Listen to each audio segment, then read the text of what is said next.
All right, I'm now joined by the newest member of GamecockCentral.com, Mr. Graham Baakko. Graham, how we doing, buddy? I'm doing great, man. I just had the opportunity to cover Alabama softball over the weekend, and now here we go. We got the opportunity to head down to Hoover and cover the SEC baseball tournament. I'm excited. Yeah, definitely. So Graham mentioned Alabama, and it's funny that we're in a unique position here where South Carolina is playing Alabama tomorrow, and we recently just brought Graham on to help out this summer at GC, but Graham also works with the Crimson White, which is the University of Alabama's student newspaper. Graham goes to Alabama, so we're in a unique position here where he can give us a little bit of insight on the Crimson Tide heading into this big matchup. But I want to start right there, Graham. These are two teams that faced off back in March. I was in Tuscaloosa for that series, and South Carolina dropped the series two out of three games. When you're looking at this Alabama team, obviously they're coming off a series loss at Auburn. Where do you feel like they're at right now in terms of heading into Hoover? Boy, just the way that they have played away from home, it's kind of been a concern. See, here's the interesting thing is that they've only won one series on away from home, but the interesting fact about that is that they've never been swept. See, they've at least won one game in every single road series. Now, how does it play when it's just a one and done here on day one of the tournament? I guess we'll see. But see, when they're at home, they're a far better team. Like Alabama's been able to beat teams like I think it was A&M when they were number one at the time, then Arkansas when they were number one at the time. Alabama was able to take down those teams, right? So then it's just really a contrast of who shows up, like the team that plays well when they're at home, or the team that they've kind of shown up to be on the road. We'll see what happens Tuesday afternoon. Yeah, definitely. And obviously this is their first year with the new head coach, correct? Yes. Yeah. So how do you feel like the team has kind of responded to that? Because I feel like, they've had a little bit of an up and down season. They've got some highlight series wins on their resume, but, they're kind of like South Carolina. They're in the same boat of, having the same conference record and whatnot. Yeah, I think they've responded well. I mean, as you mentioned, they have a similar conference record, and the SEC is a incredibly tough conference, especially in baseball. So they've done well. It was just a couple games short of 500 in the toughest conference in college baseball. So yeah, I would say that they've responded well, and they're fighting for a good, solid seed here in the NCAA tournament coming up here after conference tournament week. Yeah, definitely. When you look at this roster, what would you who like give us a little bit of insight into, who you're noticing that really stands out, and if there are any, weaknesses, I guess, on this team, what would it be? Would it be like the pitching staff, the bullpen, the offense? I mean, what's kind of your 2 cents on that? Yeah, so in terms of weakness, I would say pitching staff. I believe, it's Alabama ranks 11th in the SEC in team ERA. So yes, I would say pitching staff is definitely the weakness. Where I think there's a strength is the bats, and one of the bats that is really great is Gage Miller. Let me read you a stat here. So Gage Miller. He ranks fourth in the SEC in batting average, runs scored, and hits. So he can really play. Another guy that's been doing great. His name is Justin LeBron. Yes, his last name is LeBron. He's been really coming on the last couple weeks this season. So like a couple weeks ago when they played Ole Miss, he was in the middle of a stretch where he went eight games in a row, where an 8 game stretch where he had 6 home runs during that 8 game stretch. So he's really come on here toward the end of the season. And they've got 5 players in their batting lineup that have been hitting 330 or above here during conference play. So I would say the strength is definitely that batting lineup, especially more than half of the batting lineup, 5 out of 9 is solid.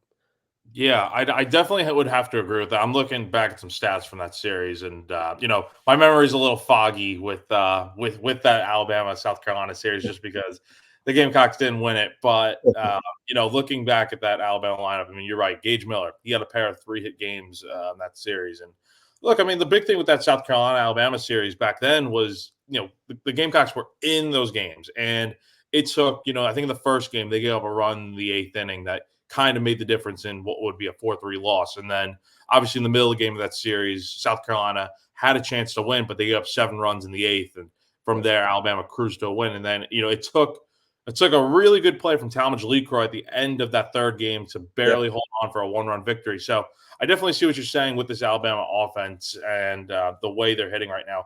And speaking of right now, do you feel like they're in a good place right now offensively? I mean, are they clicking? Yeah. What's kind of the what are you seeing out there? Yeah, I think they've been clicking.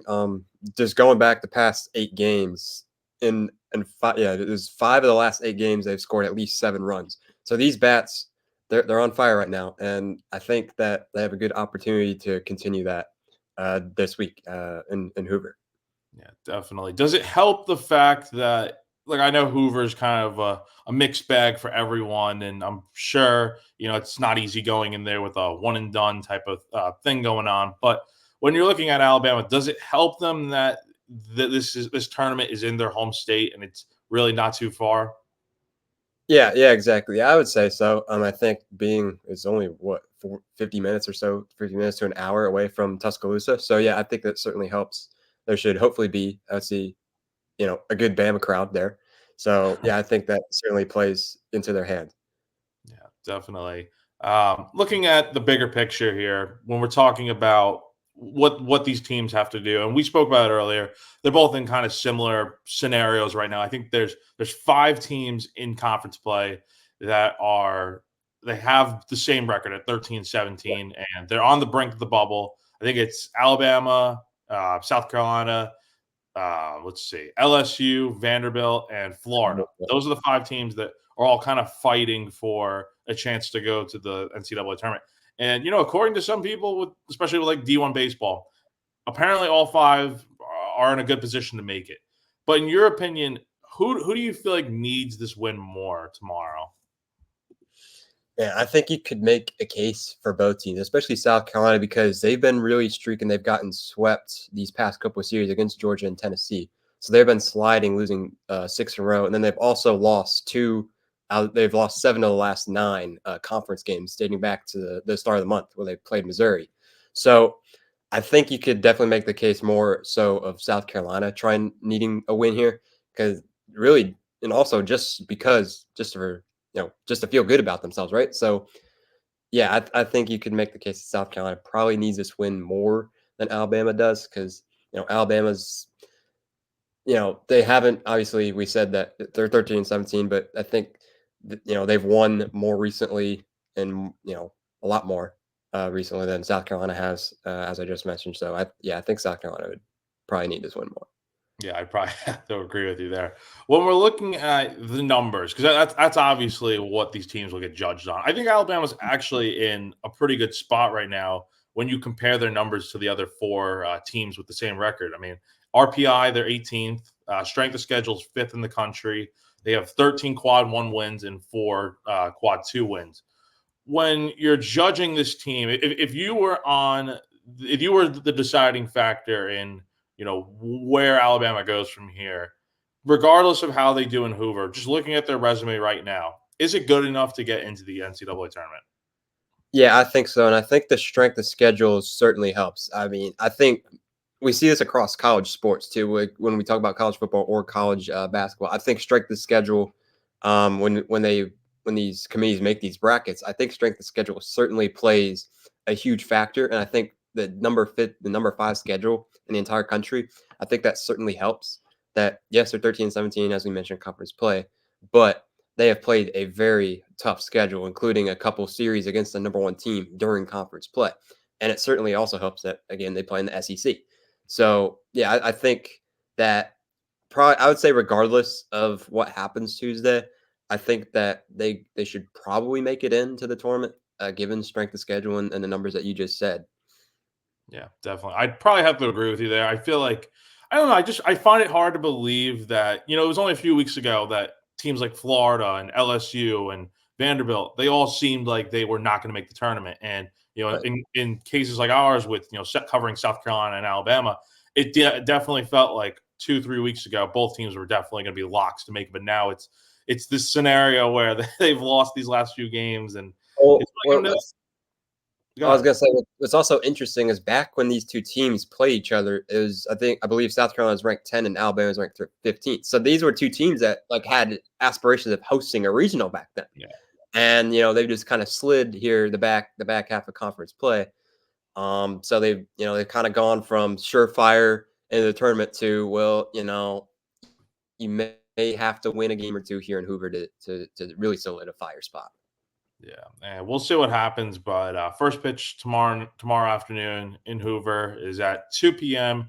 Eastern Standard Time. Graham, thank you for joining me, man. But before I let you get out of here, just let the people know where they can find your work and where they can follow you on Twitter or X, whatever you want to call Yeah, so my Twitter or X, whatever you want to call, I call it Twitter. But it. anyway, it's at Graham Baakko, and then I don't think I have it in my bio yet, but I'll put my website, my Wix site, and link into my bio, and then also my Instagram if you want to follow me. There is Graham Baakko 18. I post a couple of my stories once in a while. My story there, so yeah. Yeah.